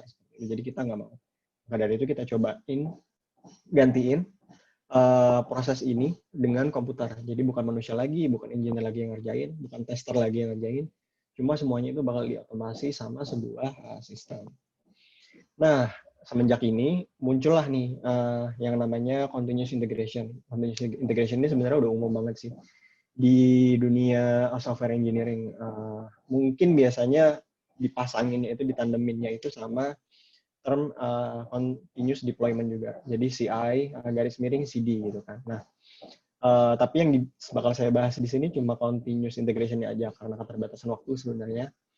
Saya rasa kayaknya kalau dibahas sampai continuous deployment-nya juga nanti malah terburu-buru, jadinya nggak bisa kebahas dengan lengkap di satu bagian ini. Gitu. Jadi continuous integration itu sebenarnya proses di mana kita mengautomasi masalah-masalah tadi dengan bantuan komputer kayak gitu. Nah, continuous integration ini punya satu goal sebenarnya, tujuan ultimate-nya itu, tujuan utamanya yakni kita pengen making sure, kita pengen mastiin bahwa kita nggak memperkenalkan regression ketika developing a feature. Maksudnya regression adalah tadi jangan sampai ketika kita cuma develop atau improve 10% fitur dari aplikasi kita, tapi fitur lain yang sebenarnya tadinya nggak apa-apa, tadinya nggak pengen diapa-apain, malah jadi ikut break. Atau misalnya ada fitur lain nih dari si 10% ini yang berkaitan, itu malah jadi nggak jalan setelah itu. Ultimate goal-nya sebenarnya itu. Jadi kita pengen selalu mastiin kualitas dari code base kita, dari code aplikasi kita itu selalu terjaga setiap kita nge-build fitur, setiap kali kita selamanya lah bisa dibilang sampai si perusahaan ini atau aplikasi ini makin banyak usernya. Nah, gimana caranya? Itu menjadi pertanyaan million dollar question-nya kan. Caranya adalah kita, ini dari kata-kata simpel ya, kita bakal ngetes kalau kode yang baru itu, yang dari fitur baru yang mau kita tambahin, atau refactor, atau kita nambah UI baru, itu terintegrasi secara sempurna dengan kode yang udah ada sebelum kita ship atau sebelum kita deploy ke let's say Play Store atau App Store, sebelum kita deploy ke public lah. Jadi kita selalu mastiin sebelum kita deploy itu kode yang lama, misalnya ini kode yang lama, terus kode yang baru, coba kita pasangin cocok atau enggak. Terus misalnya ada yang break atau enggak. Nah, ketika ada yang break, berarti kita udah dapat kayak warning lah dari sistem bahwa bro ada yang break nih. Berarti jangan coba deploy dulu, tapi coba nanti sistemnya misalnya nggak tahu. Ada error-error di bagian mana nih? Misalnya oke, di bagian A, di bagian B ada error, coba dibenerin dulu. Dan itu bakal selalu diubah-ubah. Setiap kali ada fitur, nanti kita ubah lagi sistemnya. Ada fitur, kita ubah lagi sistemnya. Biar karena integrasinya kan bakal berbeda. Nah, ini kita gunakan unit testing biasanya. Kadang-kadang ada integration testing juga, cuma mungkin nggak sesering unit testing. Unit testing itu jadi maksudnya kita bakal ngetes kode si aplikasi itu per komponen-komponen. Jadi per komponen-komponen maksudnya misalnya ada komponen payment, ada komponen autentikasi, ada komponen lain-lainnya, itu coba kita tes dulu sendiri. Terus nanti biasanya mungkin ada juga kayak komponen yang langsung dites bareng-bareng buat ngetes integrasinya biasanya. Ini bergantung ke masing-masing company atau aplikasi lagi. Nah, flow-nya gimana? Flow yang common-nya. Ini mungkin nggak diterapin di semua perusahaan, cuma ini yang cukup umum ya. Yang pertama, let's say saya udah develop fitur di sebuah aplikasi, terus saya bikin pull request kan di master repository-nya itu. Setelah buat repository, terus sistemnya ini bakal ngecek, oh apakah target branch-nya ini, misalnya saya bikin pull request ke master misalnya, atau ke develop, tergantung branch-nya masing-masing kan. Apakah branch-nya ini adalah important branch atau enggak? Karena kita mau ngecek. Cuma pull request yang benar-benar digunakan untuk deployment nantinya, atau benar-benar udah siap dites nih, buat kita tes di continuous integration ini. Kalau cuma, kan kadang mungkin kita cuma bikin PR ke branch teman kita, cuma mau ngetes doang atau gimana. Itu best practice-nya biasanya nggak perlu dicek. Karena bentuk sistem kayak gini bakal makan resource lah bisa dibilang. Terus yang ketiga, kita ngecek compatibility-nya dari branch aslinya ke branch targetnya. Misalnya saya dari develop, dari fitur A misalnya, terus mau merge ke branch develop, bakal dites integration-nya apakah compatible atau enggak. Misalnya dijalankan dengan unit test tadi, terus misalnya mau jalankan integration test juga bisa. Nah, setelah dites, kita harus mastiin bahwa nggak ada regression atau nggak ada error, bug, crash yang diperkenalkan lah dari fitur ini. Lalu kalau emang semuanya udah lewat, baru berarti nanti bakal oke buat di merge selanjutnya. Kayak gitu. Nah kalau udah oke, at least programmer ini udah punya ide. Oh berarti kode ini at least sudah bisa lewatin semua tes-tes yang udah saya bikin di proses-proses sebelumnya. Nah, udah tahu kayak gitu prosesnya, flow-nya seperti apa, gimana sih cara implement continuous integration di Flutter project. Jadi ini saya ada demo sedikit. Ini ada link ke repo-nya. Kalau mau dilihat bisa. Ini kebetulan saya kemarin sempat ada talk juga buat bikin aplikasi simple sebenarnya kayak gini doang. Cuma bikin aplikasi travel-travelan gitu. Terus simple lah aplikasinya. Dan testingnya juga saya sebenarnya cuma testing simple aja. Nggak testing yang benar-benar tes UI-nya atau segala macam. Cuma tujuannya ini untuk memperkenalkan CCI-nya aja. Nah, kalau bisa dibuka juga si repositorinya biar kalian bisa lihat-lihat. Lalu saya bakal ngejelasin step by step-nya. Yang pertama, by the way, saya di sini bakal menggunakan continuous integration system dari GitHub. Namanya GitHub Actions. Kenapa saya pakainya GitHub Actions buat sekarang? Karena kalau boleh jujur, ini yang paling simple buat dipakai di talk kayak gini. Karena talk kayak gini kan waktunya terbatas. Sebenarnya nggak cuma ini caranya. Saya harap sih yang kalian bisa dapat habis dengerin talk ini, konsepnya aja, ambil intisarinya. Nanti kalau kalian mau pakai tools yang lain, GitHub Actions ini hanya tools aja.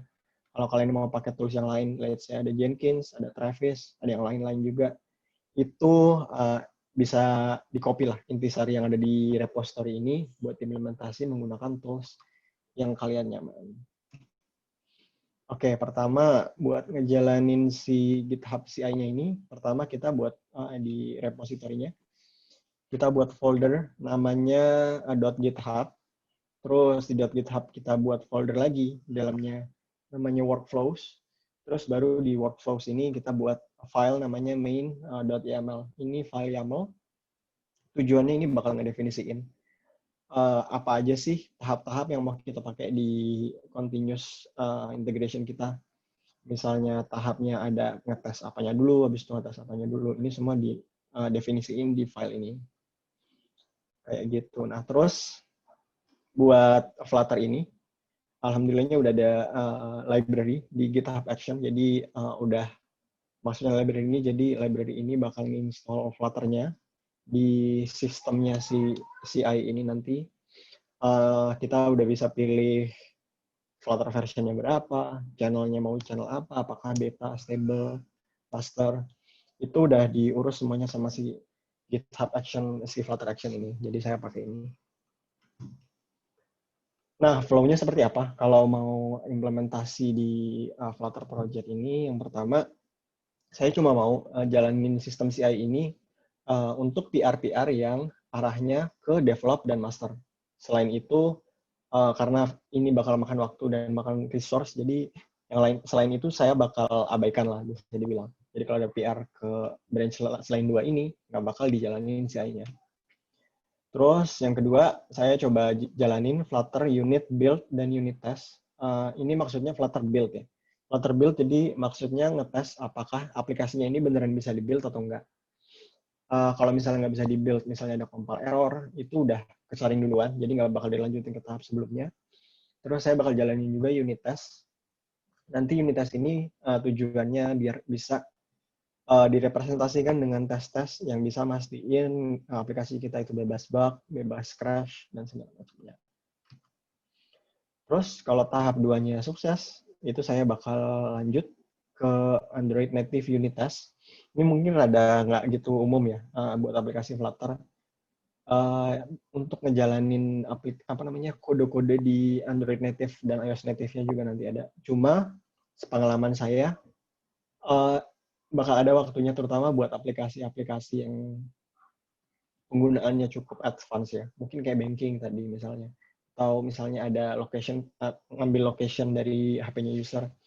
Itu biasanya ada kode-kode yang jalan di Android Native. Jadi kita juga pengen pastiin bahwa itu nggak break juga. Jangan sampai rusak.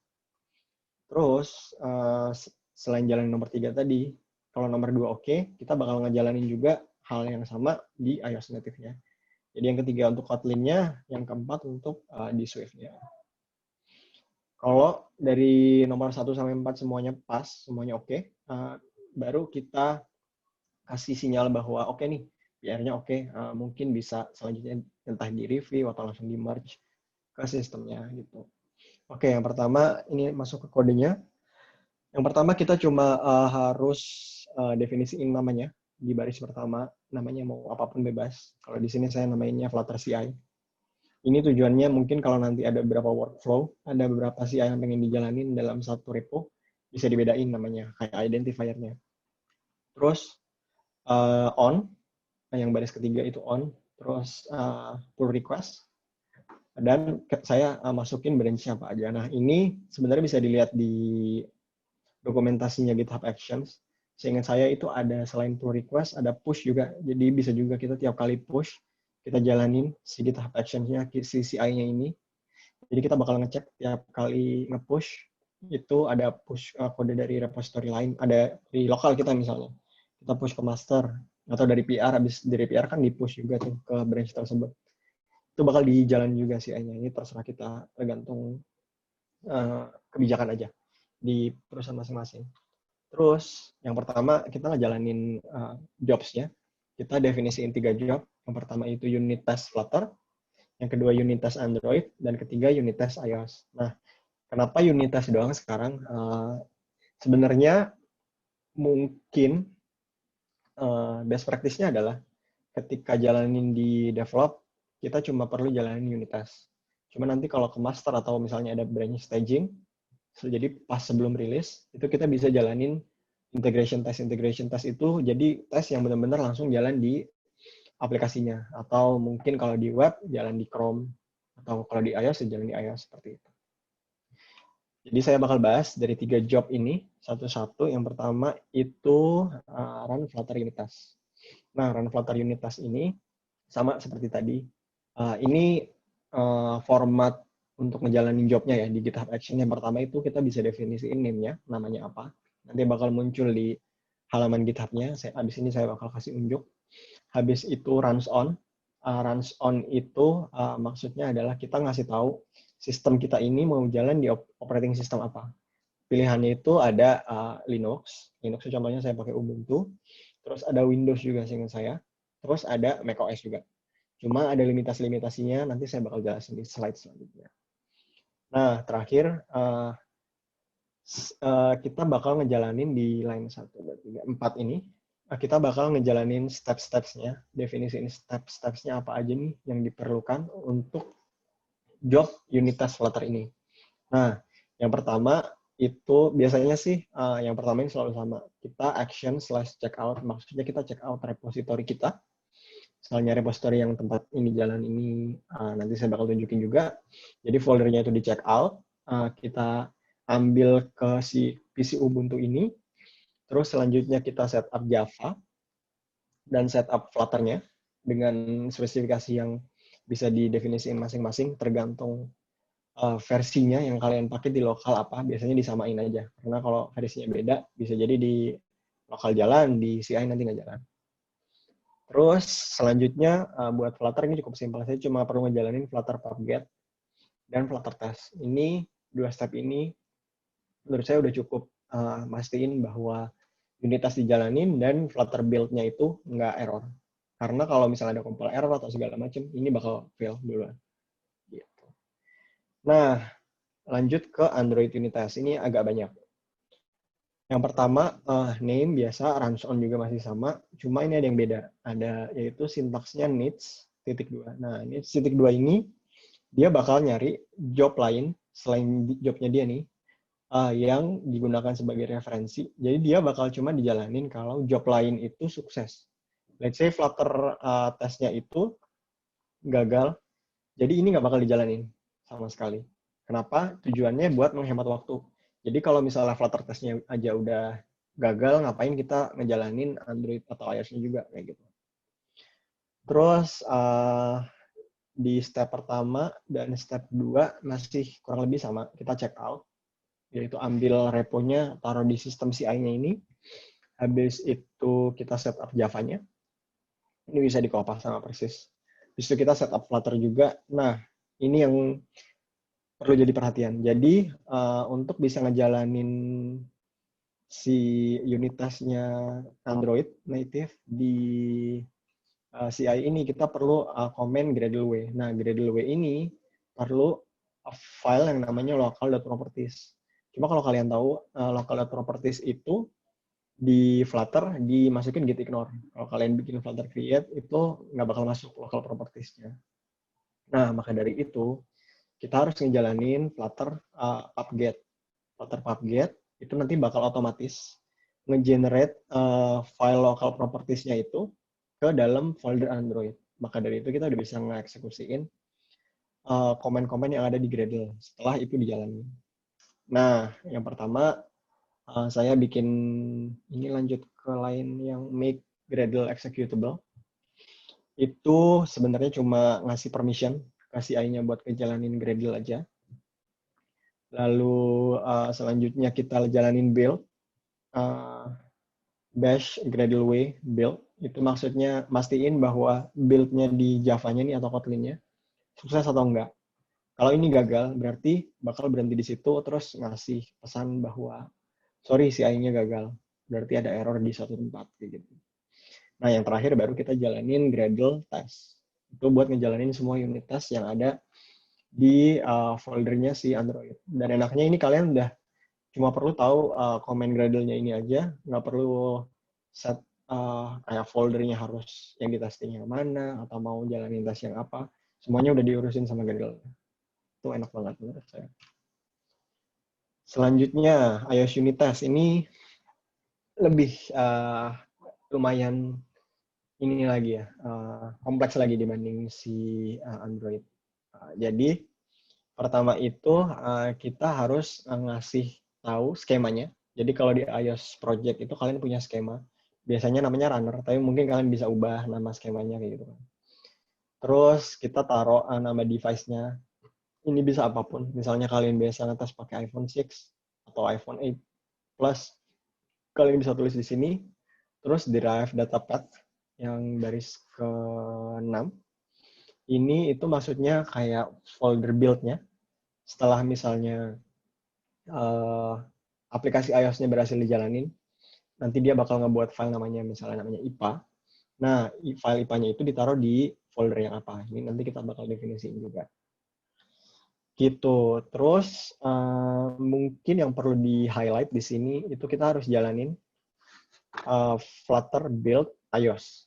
Nah, Flutter build iOS ini nanti yang membuat kita tuh bisa ngejalanin si komen-komen yang ada di Xcode. Seakan-akan kita ngejalanin Xcode nih, IDE yang dari Apple, di komputer kita, itu kita harus jalanin Flutter build iOS dulu. Gitu. Terus selanjutnya, habis Flutter build iOS, folder iOS-nya udah terbuat dengan rapih di folder iOS-nya si Flutter. Terus kita tinggal ngejalanin Xcode build.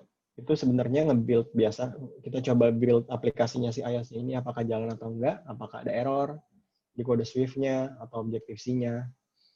Itu, habis itu terakhir kita ngejalanin unit test.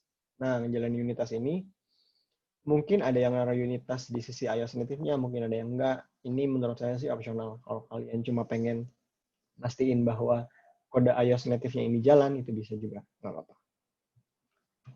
Semoga jelas ya, ini cukup kompleks juga buat dipelajari. Kayaknya kalau nanti ada pertanyaan, tentang terutama buat Android sama iOS-nya, itu bisa ditanyain di sesi tanya jawab nanti. Kalau ada yang kurang jelas. Bisa dilihat-lihat di repo juga. Terus kalau sukses, kalian nanti bakal dapat tampilan kayak gini. All checks have passed. Karena kita punya 3 cek tadi, Flutter, Android, iOS. Semuanya bakal hijau. Terus kalau failure, kita bakal dapat kayak gini. Dan kita bakal dapat email juga. Nah, email ini biasanya sih, misalnya emailnya itu ditaruh di, kalau di company saya itu bisa bikin akun GitHub sendiri, pakai email sendiri khusus buat CI. Jadi kalau kita, terus nanti emailnya biasanya langsung di forward di sisi ke misalnya mobile developer lead-nya atau siapa. Jadi mobile developer lead-nya bakal langsung dapat. Kayak ketahuan, oh kalau ada yang failing misalnya di master atau gimana. Ini saya coba kasih contoh dikit. Jadi saya udah bikin 2 branch. Yang pertama master fail. Master fail itu jadi saya sengaja bikin kelasnya itu kelas ngaco. Jadi kelas ini nggak ada nih. My app Zazaz itu nggak ada. Jadi otomatis pas saya jalanin ini, itu bakal gagal. Ini coba saya contohin aja. Biar ngelihat kira-kira bagaimana sih nanti di implementasi ketika benerannya. Nah, begini. Nah, ketika di sini kita ketahuan yang error itu di bagian mana aja. Nah, misalnya nanti di, oh sorry. Ini kita bisa buka detailsnya. Nah, di sini dia bakal ketahuan nih, seakan-akan kayak kita ngejalanin komen di komputer kita sendiri. Itu pertama ada yang jalan apa aja, terus apakah komennya sukses atau enggak, seperti itu. Itu sih. Nanti kalian, abis ini saya bakal jelasin juga ada beberapa limitasi-limitasi tapi dari GitHub Actions ini. Lanjut aja kali ya, biar nggak makan waktu. Nah, tapi pasti ada limitasi-limitasinya dari GitHub Action ini. GitHub Action ini juga baru, kalau nggak salah 2019 pertengahan atau akhir gitu. Belum gitu lama emang. Pertama, GitHub Action ini gratis penggunaannya buat public repository. Karena tadi public repository saya yang tadi itu public, kalian bisa ngeliat gitu kan semuanya. Jadi masih gratis. Tapi kalau buat private repository, misalnya kantor kalian punya repository, kan pasti nggak, orang lain nggak boleh lihat, ya, ketahuan kodenya gimana kan. Itu ada limitasinya. Ini ada linknya di bawah. Ini limitasinya. Jadi pertama itu eksekusinya, nggak bisa, ada limitasinya, nggak bisa berapa lama maksimal. Paling lama itu 6 jam, tapi 6 jam udah cukup lama sih. Mungkin kalau ngejalanin tesnya banyak banget, mungkin bisa. Kayaknya 6 jam nggak malah sih, tapi. Terus runtime-nya. Itu berasa juga sih kalau di saya. Biasanya tuh per bulan itunya. Jadi kalau per bulan itu udah jalanin si sistem CI-nya ini di repo tersebut lebih dari 72 jam misalnya, itu nggak bisa. Misalnya. Jadi udah kita bikin PR lagi, dia nggak bakal jalanin si CI-nya. Terus ini ada API request sama concurrent jobs juga. Concurrent jobs itu jadi maksudnya misalnya saya bikin PR, teman saya bikin PR, jalannya gantian. Saya selesai dulu, teman saya baru CI-nya dijalanin. Kayak gitu. Tapi buat company-company, kalian bisa juga ngejalanin, misalnya kalian punya server sendiri nih. Ini kan jalannya kalau saya tadi di servernya GitHub. Kalau kalian mau jalanin sendiri di server kalian, itu bisa juga. Nanti ada petunjuknya juga dari GitHub. Terus eksplorasi selanjutnya nih, ini kan saya cuma ngasih tahu dasar-dasarnya aja. Gimana sih cara buat explore lebih lanjut selain dari kode yang udah saya kasih tadi ini. Pertama, kita bisa ngejalanin device testing. Contohnya kalau di Flutter, Flutter Driver. Terus di Android, Espresso. Di situ di iOS ada XC Automation kalau nggak salah ya. Itu bisa dijalanin juga di GitHub Actions ini. Kalian bisa browsing-browsing lebih lanjut. Terus bisa juga kalian ngasih batasan atau rule bahwa kalian cuma mau ngejalanin tes Android dan tes iOS-nya kalau file-file di dalam folder iOS atau Android-nya itu berubah. Kalau nggak berubah, nggak usah dijalanin CI-nya. Biar efisien kan, waktunya nggak terlalu lama. Terus bisa juga nge-send Slack message. Kalau ada yang gagal misalnya di engineering mobile, di Slack, tiap kali ada yang gagal tuh masuk. Kayak gitu. Jadi kita bisa tahu, oh ada yang gagal nih di CI-nya. Jadi kita tahu, oh harus dibenerin.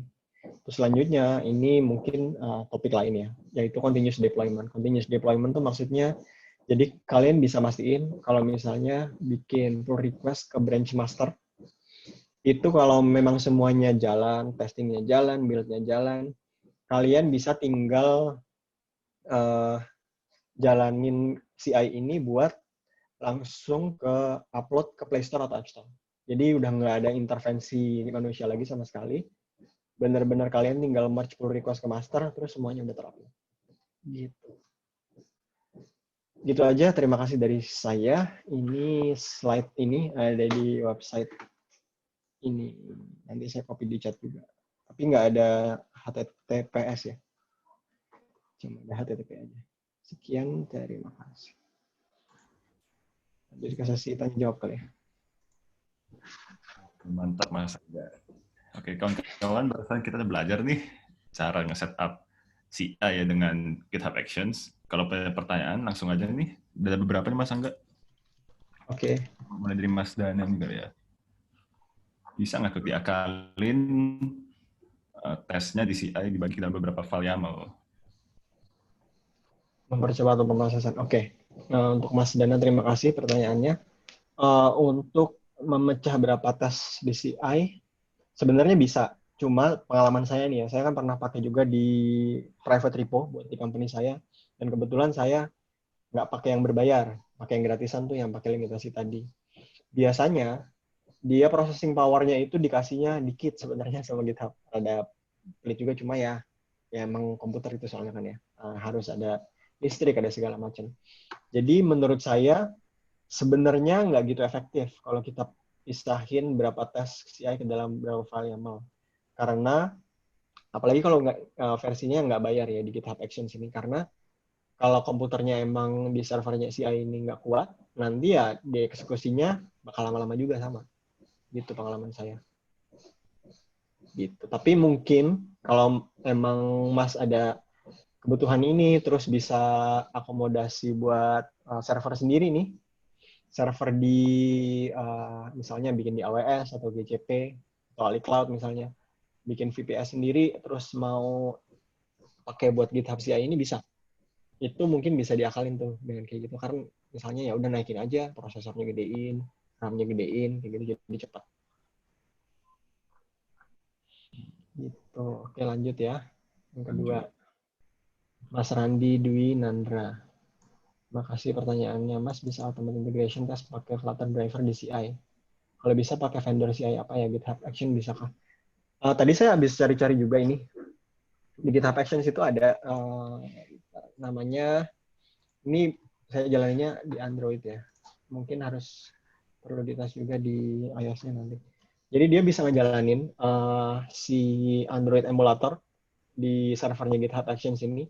Terus kebetulan, dan ini jarang sih saya ngelihat ada server CI yang kayak gini. Dia tuh nyediain buat public repo server macOS gratis. Jadi kalian, tadi kan saya jalanin pakai Ubuntu tuh.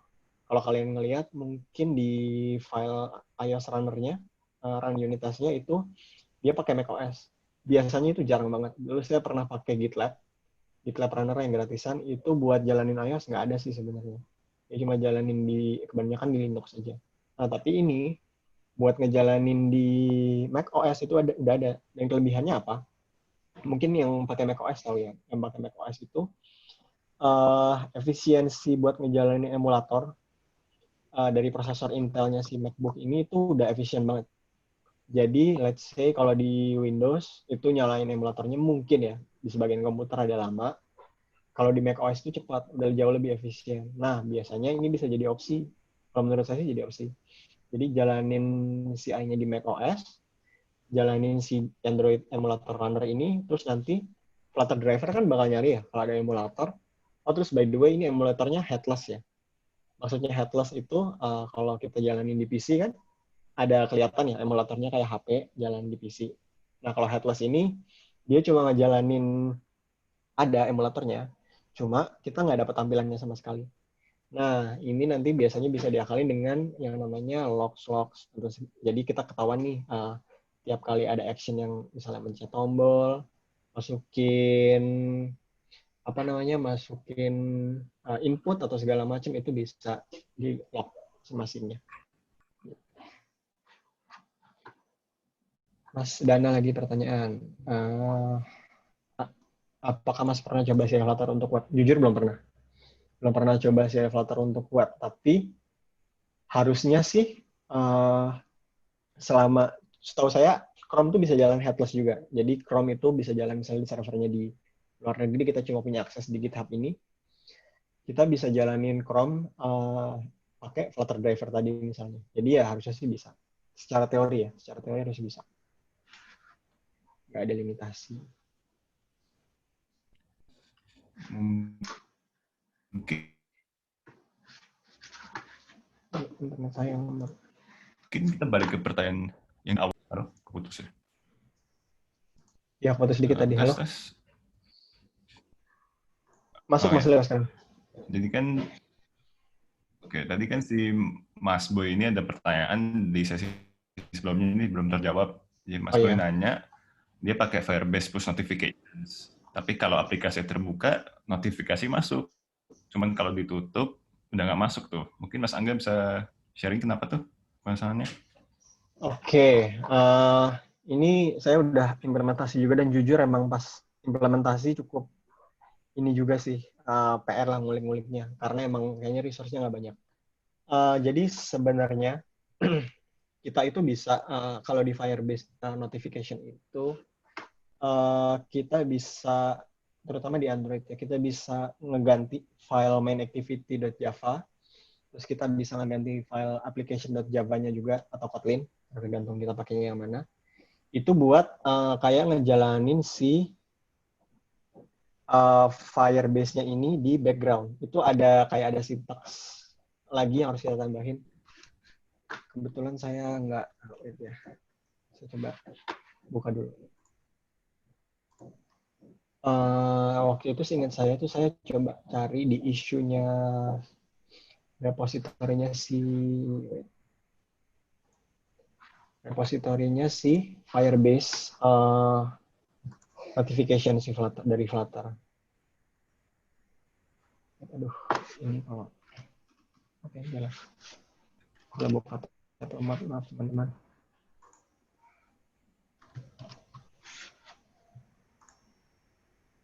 Oke, wait. Jadi memang limitasi di package-nya ya, Mas ya? Setahu saya itu waktu itu bahkan emang dokumentasinya nggak akurat. Waktu itu terakhir saya lihat ya. Jadi bahkan banyak orang nih luar negeri. Waktu itu bahkan ada orang India yang pakai. Terus, nih saya copy kodenya ya. Ada orang India yang pakai. Even mereka sampai kayak nanya ke saya. Ini di aplikasinya nih. Waduh, ini kita jadi ngoding di chat nggak apa ya? Waktu itu ada orang India yang nanya ke saya, beneran apa namanya? Kok nyari-nyari contoh nyoba ikut example nggak jalan? Kenapa? Setelah saya coba-coba ya emang harus ada yang kita ganti-ganti dan itu nggak ada di dokumentasinya. Oke, pertama tadi di app.kt kita ubah tuh filenya jadi kayak gitu. Terus kan ada file kalau kalian lihat Flutter Firebase Messaging Service. Nah, itu sebenarnya kuncinya. Yang bisa ngejalanin Firebase di background. Terus kalian harus bikin ini file Flutter apa ini namanya? Firebase Cloud Messaging Plugin Registrant. Ini jadi kayak registernya si Firebase ini nggak tahu kenapa ya. Kalau dari package aslinya itu nggak langsung integrasi ke Flutter-nya itu. Jadi kita harus kayak bikin objek ini lagi. Nah, terakhir di main activity, di main activity kita nggak perlu ngapa-ngapain. Jadi di file app-nya aja tadi. Nah, pengalaman saya pakai ini, 2 file Kotlin ini, jalan sih, alhamdulillah. Jadi setelah aplikasinya masuk ke background, semua notifikasi masuk pakai FCN. Gitu. Dan ini emang nggak ada di dokumentasi sih, nggak tahu kenapa ya. Mungkin harus ditambahin nanti di open source. Langsung disampaikan ke tim partnernya ya? Iya, ntar coba di raise isunya. Masalah emang ini sih, berasa. Ada lagi pertanyaan teman-teman?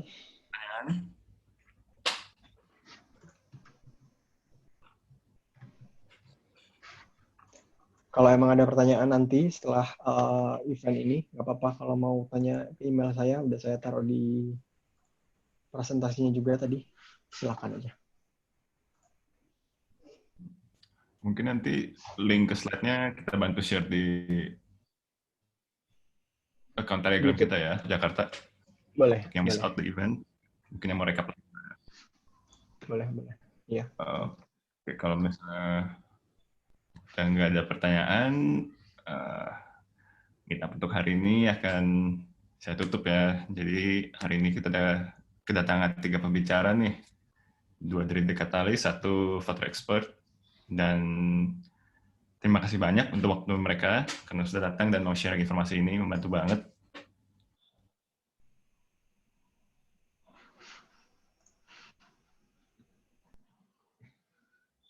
Ada kamera, screenshot.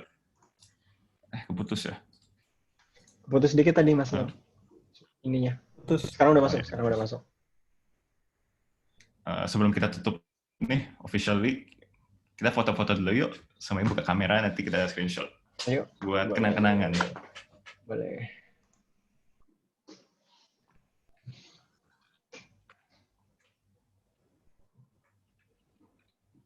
Hamzah mau screen atau gimana?